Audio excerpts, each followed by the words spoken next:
So Okay. all of us at some point in our time will get floaters. Yes. But if I see it very frequently, is that something that I should be worrying? One of the things that we worry when somebody suddenly gets a lot of floaters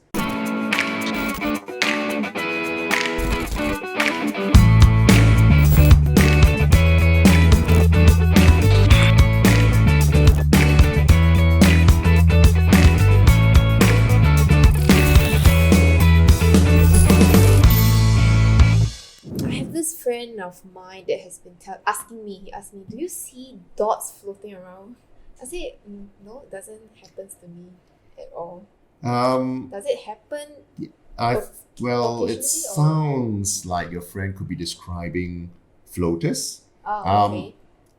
Certainly, there could be other reasons of the little dots floating around, but by far the most common reason of these symptoms are what we call floaters. Floaters will be any black objects or shadows that moves around inside your eye.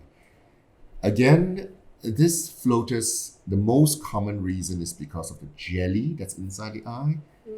In our eye, there's a jelly that with time would, well, as it were, grow old, and when it does is it would shrink to form little clumps inside the eye. Okay. Yes, and when it forms little clumps, they will float around the eye. And these are what we call floaters. Yeah, so it is not uncommon. In fact, this process of clumping in the eye happens to everyone eventually. Oh. Yes, so okay. all of us at some point in our time will get floaters. Yes. But if I see it very frequently, is that something that I should be worrying? One of the things that we worry when somebody suddenly gets a lot of floaters Okay. is what we call retinal tear. And sometimes it could be a sign of retinal detachment. No. So yes, if somebody has a lot of floaters or suddenly the visions become a bit hazy, something seems to be blocking the vision, we always recommend that they should at least see the doctor once, just have a thorough check to make sure, is this symptoms of floaters due to just the jelly growing old and forming little clumps, or are there any other more dangerous things such as retinal tear or detachment which needs to be fixed?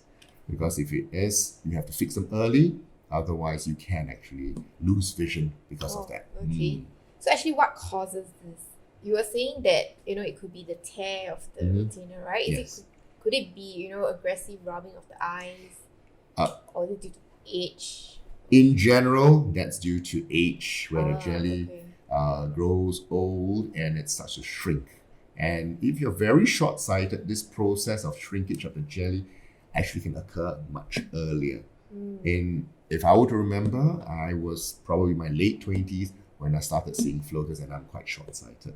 So it can happen quite early, even in the 20s or 30s. But on the average, floaters kind of starts around around 40s to 50s for most people. And how long does this floater actually last? Well, floaters would always be with you. Oh. That's not going to go away, I'm afraid. Okay. But what really happens is that with time, because the floaters, the clumps, as it were, may shift position. And by shifting in their position, you actually don't see the floaters as obvious as they were when they first started.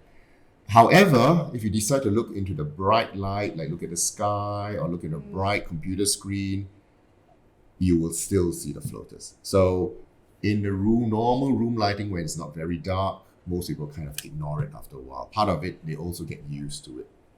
So is it good to get used to it actually? Well, certainly, if you've got used to it, it doesn't bother you as much anymore. Okay. Then, when they get used to it, they will not want to consult a doctor, right? Well, we always say that when it first starts, when they suddenly get a lot in the beginning, that's when they should see the doctor.